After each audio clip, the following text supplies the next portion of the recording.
자녀들에게 세상의 것을 주지 말고 하늘의 것을 주는 영원한 하나님의 나라를 심어주는 신앙을 심어줄 줄 아는 여러분들이 될 수 있기를 주님의 이름으로 축복합니다. 우리가 예배 시간마다 부르는 찬양이 있습니다. 우리 박영석 집사님이 작곡을 하고 또 노래를 만든 우리 연결고리 워십 음반 제작을 우리가 하는데요. 이걸 이제 방송국에 이제 그 방송 심의를 받아야 합니다. 지난주 놀라운 것은요, 놀랄 준비를 하세요. KBS, MBC, SBS, TVN, CBS 등등 교통방송 할 것 없이 기독교 방송 등등 방송 심의를 통과를 했습니다. 하고요. 더 놀라운 것은 그 많은 곡들 중에 딱 한 곡이 KBS 방송 심의를 통과했어요. 그게 어떤 곡인 줄 아세요? 당신은 길. 당신은 길. 그래서 여러분이 이제 KBS 전화해서 당신의 길을 듣고 싶다면 미가 작곡한 당신의 길, 당신은 길, 당신은 행복자, 이거 들을 수 있고요. 또 우리 각 방송국에 연락을 해서 많은 음악을 들을 수 있습니다. 이를 위해서 여러분들이 기도해 주어서 한 1년 반 동안 우리 방 집사님을 비롯해서 우리 이난 장로님, 또 우리 신건사님 등등 많은 분들이 제약 사역팀들이 고생을 참 많이 했습니다. 너무 감사드리고요. 이제 홍보를 해야 되는데 여러분들이 이를 위해서 기도 많이 해 주셔서 이렇게 말씀으로 곡을 입힌 이 워십 찬양이 많은 교회 또 많은 선교지에 들려지고 또 불려지고 그럴 때 놀라운 일들이 일어나는 그런 역사가 있기를 여러분 기도해 주시길 바랍니다. 요즘 제가 교회학교 친구들에게 많은 인사를 받습니다. 목사님, 교회 마당에서 킥보드를 타고 또 자전거를 타고 농구를 할 수 있어서 너무 좋습니다. 지난주에도 일산에서 오는 우리 이한이가 아빠와 함께 또 멀리 의정부에서 오는 애삼촌이랑 함께 농구를 하는 그 모습을 보는데 얼마나 그 감동적이고 얼마나 좋았는지 모릅니다. 어제는 굿뉴스 클럽을 마치고 우리 임강선 집사님이 연을 준비해가지고 마당에서 연을 날리는데 그 모습을 보고 제가 갑자기 50년, 60년 전 동심의 세계로 들어가가지고 나도 모르게 쏜살같이 달려가가지고 연을 날리는데요, 얼마나 좋은지요. 10살짜리가 연을 날리고 있는데 그 모습이 얼마나 좋은지. 여러분, 교회 마당에서 아이들이 킥보드를 타고 자전거를 타고 농구를 한다, 또 연을 날리는 교회가 김포에 있을까요? 없음. 세계에서 제일 큰 순복음 교회가 마당에서 없음. 사랑의 교회 없음.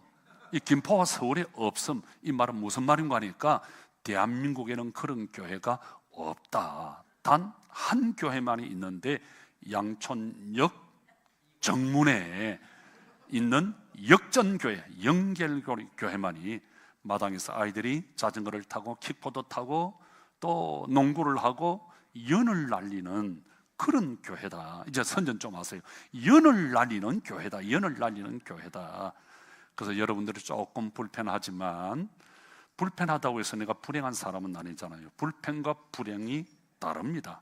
그래서 여러분들이 주일마다 아이들을 위해서 이런 공간을 마련해 주어서 여러분 대단히 감사하고 또 존경합니다. 매주일 이런 공간을 꼭 남겨두어서 아이들이 마음껏 교회에 와서 뛰어놀 수 있도록, 그렇게 행복할 수 있도록 그렇게 해주시기를 부탁을 드립니다. 저는 늘 인생은 만남, 만남은 행복이라고 하는 이야기들을 참 많이 해왔습니다.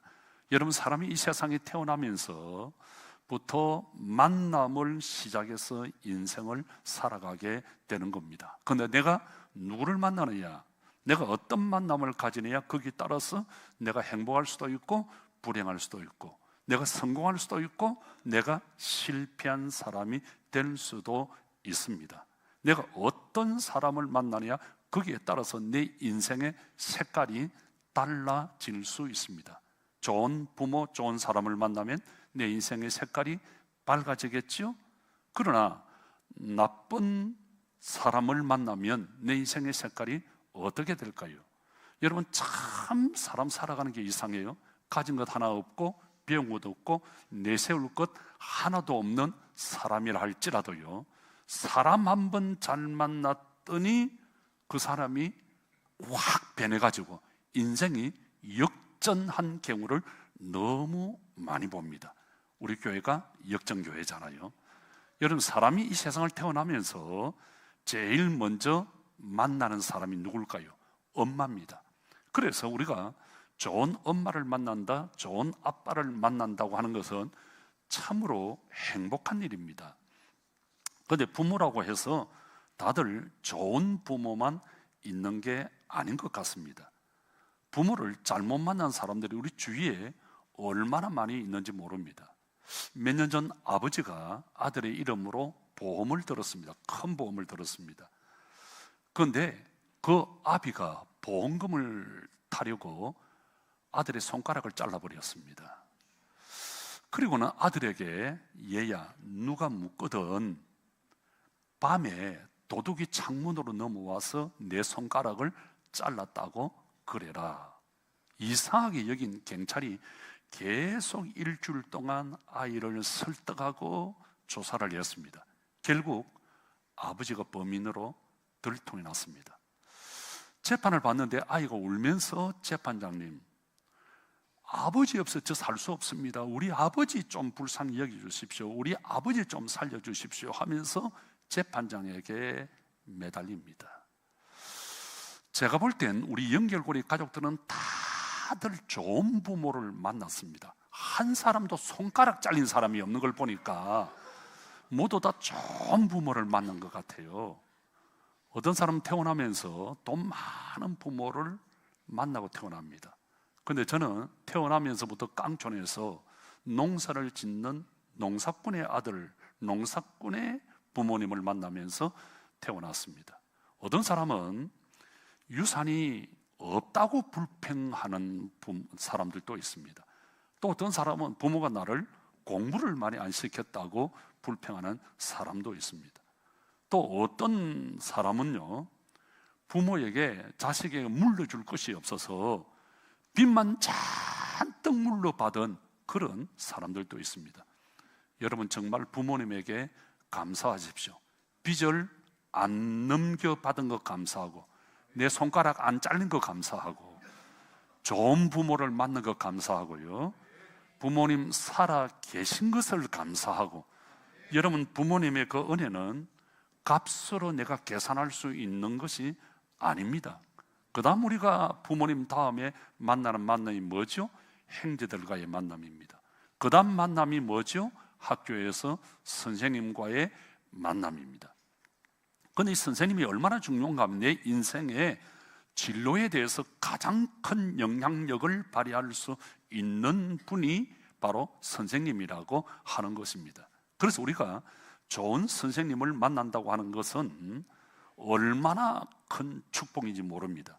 특별히 교회에서 좋은 선생님을 만난다, 좋은 목사님을 만난다, 좋은 장로님을 만나고 좋은 권사님을 만난다 하는 이것은요, 축복 중에 축복인 것입니다. 그런 의미에서 교회에서 선생님이 되신 우리 교회학교 선생님들, 또 저와 함께 선생의 입장에 서 있는 우리 존경하는 우리 장로님들, 우리 권사님들, 책임이 얼마나 무겁고 또 크고 두렵고 떨리는지 모릅니다. 오늘은 우리 교회가 서성의 주일로 지키는 그런 주일입니다. 여러분, 좋은 부모를 만난 것이 축복인 것처럼 우리가 좋은 서성을 만난다, 좋은 교회를 만나고 좋은 목사님을 만나고 좋은 장로님들, 좋은 권사님들을 만난다 하는 이것은 얼마나 큰 축복인지 모릅니다. 자, 여러분, 이 그림을 보신 적이 있습니까? 요한복음 13장에 나오는 발을 씻기시는 예수님의 그림입니다. 이 사진은 독일의 유명한 종교화가 지그키데라고 하는 사람이 그린 그림인데요, 이분은 성경의 내용을 아주 표현을 잘하는, 그렇게 알려진 유명한 화가입니다. 자, 스승이신 예수님께서 겉옷을 벗었습니다. 그리고 세숫대에 물을 떠서 식탁에 앉아있는 제자들에게 발을 씻기십니다. 자, 발을 씻기는 행동은 이 동방의 잔치에서 흔히 볼 수 있는 그런 모습입니다. 그런데 이 일은 전적으로 종들이 아래 사람이 윗 사람에게 하는 행동입니다. 그런데 여러분, 이 그림을 자세히 보시면요, 대단히 인상적인 것은 이 그림에는 다른 제자는 없고 두 사람의 인물만 등장합니다. 누굽니까? 예수님과 베드로. 그런데 제자의 베드로는 의자에 앉아 있고 스승인 예수님은 겉옷을 벗은 상태로 무릎을 꿇고 있습니다. 그것도 제자 앞에 무릎을 꿇고 있습니다. 종들이 씻어주는 그 발을 스승이신 예수님께서 종의 발을, 먼지투성이에 냄새나는 발을 씻어주겠다고 지금 제자 앞에 무릎을 꿇었습니다. 여러분, 이 그림을 자세히만 보세요. 의자에 앉아있는 베드로의 옷은 갈색입니다. 갈색은 땅의 색깔이에요. 예수님이 입고 있는 옷은 흰색입니다. 흰색은 하늘의 색입니다. 땅에 베드로가 예수님을 품은 것처럼 보이는 그림이에요. 그리고 옆에는, 오늘 저 왼쪽 위에는 포도주를 담은 컵이 있죠.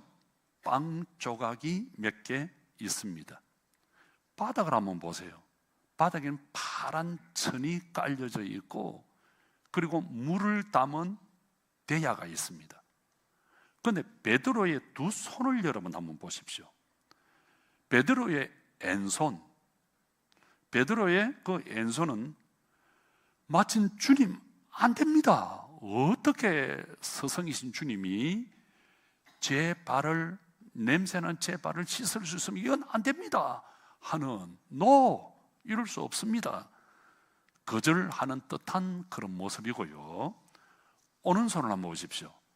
오른손은 예수님의 등을 꽉 붙잡고 있는 듯한 그런 그림입니다. 자, 여러분 생각해 보세요.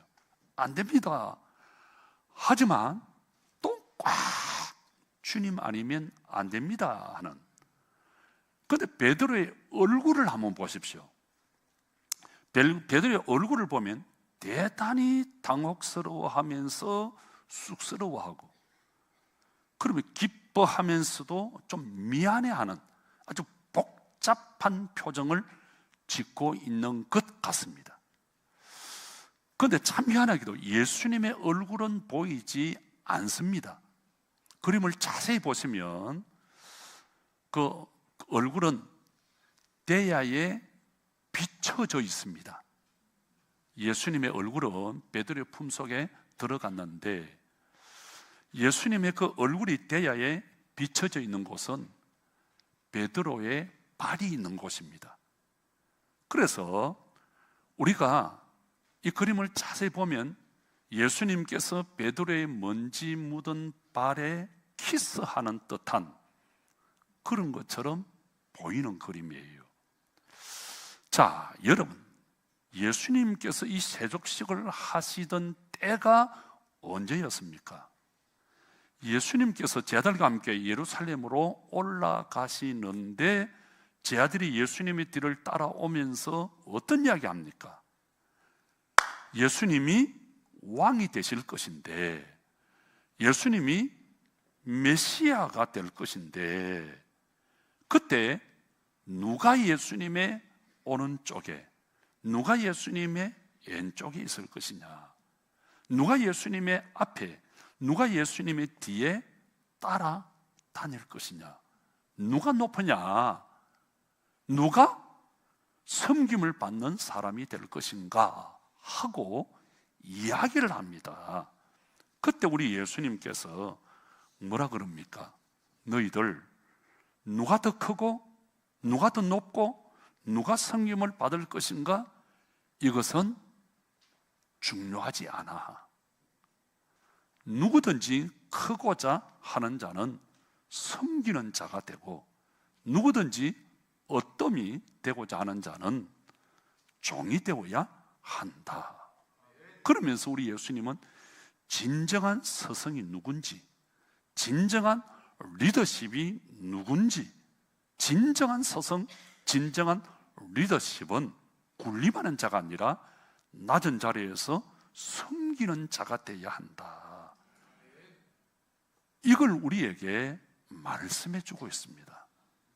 지금 여러분 뉴스 보는 대로 다 큰 사람이 되겠다고 합니다. 모든 사람들은 누가 큰 사람이 될 거냐, 누가 큰 사람이 될 거냐, 이거 생각하고 있습니다. 그런데 성경에서 우리 예수님은 그게 중요한 것이 아니라 누가 낮은 사람이 낮은 자리에서 겸손히 섬기는 사람이 될 거냐, 섬김의 리더십을 누가 발휘할 수 있을 것인가, 이걸 말씀하고 있습니다. 사랑하는 성도 여러분, 가정을 누가 변화시킵니까? 여러분의 가정에 누가 진정한 리더십을 가진 사람입니까? 큰 소리를 치고 아내에게 윽박 지르고 아이들에게 야단을 치고 그 사람이 가정에서 큰 사람이고 그 사람이 가정을 변화시킬 수 있습니까? No. 큰 소리 치지 아니하지만, 큰 힘은 없지만 낮은 자리에서 겸손히 섬김의 모습을 보여주는 그 부모가 가정을 변화시킬 수 있고, 여러분의 회사 큰 소리, 야, 왜 지각했어? 왜 일 못해서 야단을 치고 또 일을 갈 거냐? 막 서류를 던지고, 그런 리더십이 회사를 변화시킬 수 있나요? 여러분 나라 누가 변화시킬 수 있나요? 큰 소리를 치고 너 잘못하면 법으로 어떻게 처리해? 야단을 치고 화를 내고, 그럴 때 야, 멋진 대통령이야, 멋진 리더십이야, 멋진 사장님이야, 그렇게 합니까? No. 낮아진 자리에서 겸손히 섬기는 그 모습을 보고 우리 사장님은 좋은 분이야, 우리 리더십은 참 대단한 분이야, 그렇게 우리가 이야기하고 그 공동체가, 그 사회가 달라지는 것입니다. 여러분, 우리 예수님을 보십시오. 예수님은 제 아들 모아놓고, 야, 너희들 이거 잘못해서 한 번만 더 그렇게 하면 잘라버린다, 혼난다, 매맞는다, 이렇게 했습니까? 성경 어디를 찾아보아도 우리 예수님은 단 한 번도 제 아들에게 큰 소리치고 겁주고 공갈 협박 하신 적이 없어요. 우리 예수님은 낮아진 자리에서 냄새나는 제 아들의 발을 씻기시면서, 서성이 내가 너희들의 발을 씻긴다, 너희들도 나처럼 이렇게 더 낮아진 자리에서 발을 씻기는 그런 리더십이 되어야 한다. 얼마 전 세상을 떠들썩하게 만들었던 사건이 있었습니다. 학생이 선생님의 뺨을 때리고 얼굴에 침을 뱉고, 한 번, 두 번도 아니고, 그 영상을 보고 너무 충격을 받았어요. 또 어떤 곳에서는 학부모가 학생들이 보는 앞에서 선생님의 무릎을 꿇리고 사과를 시키고, 이런 뉴스, 이런 영상들을 보면서 얼마나 마음이 아픈지. 이건 아닌데, 막장 드라마도 유분수지, 왜 이런 일들이? 여러분, 어린이집 유치원, 초등학교, 중학교, 고등학교, 대학교 아이들을 맡겨놓고 어떻게 혹 교사가 실수하고 잘못했다 할지라도 우리 아이들이 보는 앞에서, 여러분, 가정에서 엄마가 혹 잘못했다 할지라도 자녀들이 보는 앞에서 엄마를 난도질하고 엄마를 공개 재판하면 그 가정이 어떻게 될까요? 그 자녀들이 어떻게 될까요? 그 엄마는 어떻게 될까요? 살아갈 수 있을까요? 여러분들에게 부탁드립니다. 어떤 일이 있어도 자녀들이 보는 앞에 엄마를 질책하거나 아빠를 질책해서는 안 됩니다. 안 됩니다. 제가 여러분들에게 그러잖아요. 제가 정말 우리 장로님들에게, 우리 권사님들에게 고마운 것은요, 제가 늘 그래요. 진리 문제라 할지라도 교회에서는 큰 소리 치고 싸우면 안 된다. 싸우면 끝난다. 끝난다. 교회 아니다 그랬어요. 오늘까지 우리가 교회를 섬기면서 이 교회를 건축하면서도 그렇고 단 한 번도 밀고 땡기고 머리 굴리고 제 사전에 그게 없고 우리 장로님들 그렇게 해본 적이 없어요. 모일 때마다 서로 칭찬하고 축복하고. 여러분, 가정 마찬가지. 우리가 아이들을 키우면서 가정생활하면서 얼마든지 실수할 수 있고 얼마든지 판단 잘못할 수 있고 얼마든지 우리가 일을 잘못 처리할 수도 있어요. 그럴 때 뭡니까? 자녀는 부모님을 늘 존경하고 엄마는 아빠를, 아빠는 엄마를 배려하면서 귀하게 여기고 존중해야지.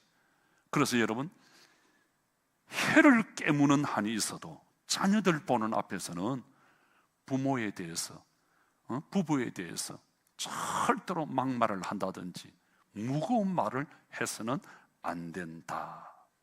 오늘 우리에게 주신 이 본문 말씀을 보면 아주 멋진 서성, 아주 좋은 제자 한 사람이 나옵니다. 누구죠?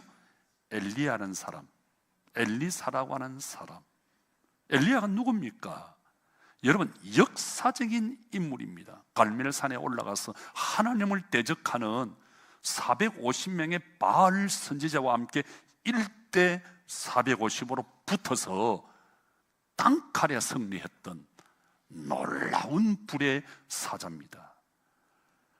그런데 그런 불의 사자가 다음 왕 아합과 이세벨이 그냥 엘리야를 괴롭히기 시작합니다. 죽이려고 합니다. 그래서 너무 겁이 나서 이리저리 도망을 다니는데 그 도망 다니는 게 너무 힘들고 괴로워서 로뎀나무 밑에 앉아서 하나님, 나 죽고 싶어요. 죽고 싶어요. 남자의 눈으로 보면 대단히 남자답지 못한, 겁이 많고 연약하고 비겁하다 할 수 있습니다. 그런데 우리 하나님은 이런 엘리야에게 노년의 두 가지 축복을 주십니다. 첫 번째 축복이 뭐죠? 해오리 바람으로 그를 성천하게 하면서 엘리야야, 너 정말 잘 살았어. 너 정말 훌륭해. 내가 너를 칭찬하고 귀하게 여겨 인정해 주십니다. 그리고 두 번째는 뭐냐 하면 아주 멋진 걸출한 제자 엘리사를 줍니다. 후계자를 줍니다. 여러분, 오늘 본문은 엘리야가 엘리사를 부르는 장면입니다. 자, 여러분, 우리가 인생을 살아가면서 하나님으로부터 받게 되는 축복 중에 하나가 좋은 선생님을 만난다는 것이고, 그리고 좋은 제자, 좋은 이런 후계자를 둔다고 하는 것입니다. 여러분, 교회들마다 요즘 제가 그런 이야기 참 많이 들어요. 후계자를 선택하는 데 있어서 막 잡음이 많아요. 잘 이어받아서 정말 교회를 더 행복하게 잘 섬기면 되는데 그냥 그렇지 못해서 이런 문제들 때문에 교회가 홍역을 치르는 경우가 굉장히 많이 있습니다. 좋은 선생님을 만나고 좋은 후계자를 만난다? 이건 얼마나 큰 영광이고 축복인지 모릅니다. 자, 여러분, 성공하려면 인생의 서성을 찾아라 하는 책이 있습니다. 리시다 후미오라고 하는 일본 사람이 쓴 책인데요, 우리 청년들이 보면 아주 좋은 책이라 할 수 있습니다. 그분이 이런 이야기합니다. 만약 지금 여러분들에게 인생의 목적이 없으면 아마 10년 후 20년이 되어도 인생의 목적 없이 살아갈 것이다. 두 번째 뭐라고 하냐면, 현재 하고 싶은 일 열정적으로 정말 재미있게 행복하게 일을 하지 못하는 20대가 있다면 40대가 되어도 50대가 되어도 여전히 현재와 마찬가지로 하고 싶은 일을 찾지 못한 채 살아가고 있을 것이다. 제가 이 글을 읽으면서, 이야, 이 사람 신앙을 가진 사람이 아니라 어떤 세상의 지혜자일 뿐인데 어떻게 이런 멋진 이야기를 할 수 있을까? 이 사람은 이런 이야기합니다. 세상의 성공은 어느 날 갑자기 뚝 하고 하늘에서 떨어지는 것이 아니라 절대로 갑자기 뚝 찾아오는 것이 아니라는 거예요. 그런데 이 법칙에는 왜가 하나 있습니다. 그게 뭔가 하면 좋은 사람을 만나는 것입니다. 인생의 좋은 스승을 만나는 것입니다. 인생의 좋은 스승을 만날 때 변화가 일어난다는 거예요. 그래서 좋은 스승을 만나십시오. 여러분 기억하십시오. 우리가 인생을 살면서 좋은 스승을 만나면 인생의 목적과 의미, 가치가 생깁니다. 좋은 스승을 만나면 자존감이 생깁니다. 좋은 스승을 만나면 평생 이렇게 살아야 되겠다고 결심하게 되고요, 좋은 스승을 만나면 정말 인생의 목표를 향해서 열심히 다닐 수 있고 인생을 성공할 수 있고 행복하게 살아갈 수 있는 줄 믿습니다. 그래서 여러분, 좋은 스승을 만날 수 있기를 축복합니다. 우리의 최고의 좋은 선생이 누굽니까? 예수 그리스도입니다. 우리 영결교회 가족들은 최고의 선생이신, 좋은 스승이신 예수 그리스도를 만난 사람인 줄 믿습니다. 오늘 본문의 엘리야라는 멋진 좋은 선생을 만났어요. 그래서 엘리사가 얼마나 복 있는 삶을 살았는지 모릅니다. 엘리야는 좀 조용히 살고 싶었어요. 너무 피곤하고 힘들어서 안식하고 싶고요, 좀 쉬고 싶었는데 엘리사가 잘잘잘잘잘잘 선생님이 가는 대로 그대로 따라다닙니다. 제가 성경을 보면서 이 엘리사가 참 훌륭한 것은 그 선생님의 그 생각, 선생님의 그 철학, 그 선생님의 그 목적, 선생님이 가던 그 방향을 그대로 가려고 하는 거예요. 여러분, 이게 왜 중요한가 하면 요즘 사람들 보세요. 뭐 정치도 마찬가지고 교회도 마찬가지고 그저 할 때는 저가 국민의 머슴이 되겠습니다. 뭐 시벌이 사고 지랄이 해서 아이고 큰일 났네. 아이고 미안합니다. 우리 거제도에서는 이게 말씀하신다는 그런 겁니다. 그런 거 잘 이해하시고요. 막 그럼 올라가면 그냥 막 선배들을 막 다 잘라버리고 그냥 교회도 그러고 이름도 바꿔버리고 그냥 이놈 자르고 저놈 자르고 그냥 어머니 같은 사람도 무시해버리고 건사님 아버지가 장로님들 그러면 속에 얼마나 뒤틀릴까요? 그런데 이 엘리사는 선생님이 한 그 방향, 그 목적 했던 일들을 그대로 그 선생님이 겉옷을 벗어서 강물을 칠 때 자기가 꼭 같이 선생님처럼 그토록 합니다. 선생님이 했던 그 길을 그대로 따라가면서 뭐라고 하느냐 하면 열왕기상 2장에 보면 50명의 선지자 제자들이 보는 앞에서 그 돌 서니까 요단강이 갈라지고 거기에 엘리야와 엘리사가 걸어가게 되는데 그걸 보고요, 야, 우리 선생님 너무 멋져. 우리 선생님이 했던 대로 나도 그렇게 사역하고 싶어. 그래서 계속 따라다니면서 선생님, 선생님이 했던 일을 제자가 해야 되지 않겠습니까? 그러니까 나에게도 그 능력을 주십시오. 성령의 능력을 주십시오. 선생님이 했으니까 나도 그거 하고 싶습니다. 선생님을 내가 섬기고 싶습니다. 그렇게 하면서 따라가는 그 열정을 가지고 따라갑니다. 여러분, 인생을 살면서 이런 열정이 있어야 됩니다. 여러분, 열정 없이는 아무것도 안 됩니다. 여러분, 자, 비행기 많이 타보셨죠? 비행기를 탈 때마다 저는 너무 신기하고 놀라운 것은, 와, 이 큰 비행기가 어떻게 수백 명이 타고 그 무거운 짐을 싣고 어떻게 하늘을 나를 수 있을까? 제가 촌에서요, 초등학교 애갓집에 20리 산길을 넘어서 애갓집에 갔는데 저쪽에서 뭐 큰 물체가 막 달려오는데 먼지가 막 일어나고 뒤에 막 달려오더라고요. 너무 그걸 보고 너무 내가 겁이 나서 막 산으로 도망간 우리 애삼촌이 맹구라 괜찮다 내려오라. 나는 겁이 나서 막 알고 보니까 버스가 저기 그 버스는 내가 처음 봤으니까 얼마나 무서워가지고 그랬던 촌사람이에요. 그렇던 제가 비행기를 탈 때마다 너무 놀라운 거예요. 그래서 저는 비행기를 타고 딱 내릴 때마다 저는 박수를 칩니다. 그럼 우리 한국 사람들은 저놈이 어떤 놈인가 보는데 수준이 좀 외국 비행기는 달라요. 제가 미국이나 다른 데를 가면요, 박수를 치면요, 보다가 이 사람 저 사람 함께 박수를 쳐요. 그리고는 고개를 끄덕끄덕 하는 게 아마 그 말이, 야, 코리안 넘버원, 저 사람 멋져, 아마 그런 말인 것 같아요. 자, 비행기가 언제 제일 연료를 많이, 에너지를 언제 제일 많이 쓰는 줄 아세요? 비행기가 땅에서 뜰 때 하고 막 이 에너지를, 연료를 제일 많이 소비를 하면 태웁니다. 이 비행기가 뜰 때는 제일 전속력으로 달려야 됩니다. 전력 질주해야 되고, 그리고 활주로를 벗어나면 안 돼요.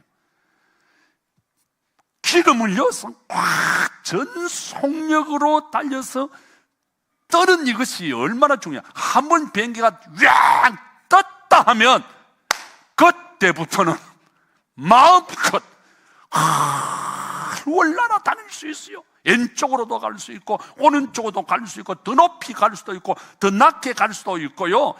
그리고 저 미국까지 15시간, 17시간 그 큰 비행기가 날아갈 수 있고 남미도 갈 수 있고 유럽도 갈 수 있고 세계 어디든지 그 비행기가 날아갈 수 있고, 뜰 때가 중요하지. 한 번 뜨면은, 여러분 사업도 마찬가지예요. 떨기 중요하지. 한 번 뜨면요. 노래 부르는 사람 보세요. 쨍하고 했던 날 돌아오겠네. 한번 떠버리니까 그 사람 맨날 쨍하고 했던 그 한 곡 가지고 먹고 살잖아요. 무명 가수들 보세요. 무명 배우들 보세요. 뜨는 게 중요하지. 안 떠서 고생하지. 한번. 우리 김한주 집사님이 엊그제 전국 노래자랑 때 아이들하고 가가지고 300명이 와가지고 했는데 거기서 몇 등을 했느냐, 놀래 준비하세요. 300명이 했는데 20등을 했대요. 여러분, 이게 대단한 거요. 내가 그 이야기 듣고 제가 심사위원 가서 바로 1등으로 바로 꽂아버렸을 텐데, 이제 김한주 집 지금부터 이제 계속 이제 하세요. 전력 질주를 해가지고 안 떠서 고생하지. 당신이 한 번 뜨면은 벌써 딱 포스가 딱 뜨게. 한 번 떴다 하면은 가수든 배우든 사업도 마찬가지예요. 한 번 떴다 하면은 이건 여러분 되는 거예요. 사랑하는 성도 여러분, 성공한 기업을 보세요. 성공하는 사람들 보세요. 크든 작든 나름대로 성공한 사람 보면 열정이 대단했습니다. 여러분 차 타고 오셨죠? 아무리 좀 메르세데스 벤츠, 캐딜락, 볼보, 럭세스, 제가 좋아하는 제네시스를 할지라도 기계가 돌아가지 아니하면, 열정이 없으면 고물이에요. 고물. 비행기 기계가 돌아가지 아니하면 고물이에요. 기차 기계가 돌아가지 않으면, 기관차가 끌어주지 않으면 객차 고물이에요. 그래서 여러분, 열정이 있어야 돼요. 열정.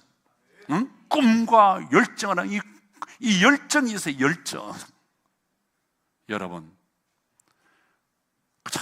믿음으로 우리가 꿈을 가지고 어떤 일을 한다고 할 때 일이 다 되면 얼마나 좋아요. 앞에 뭐가 있어요? 담이 있어요. 담이. 그 담을 뛰어넘으면 그때부터는 쉬워요.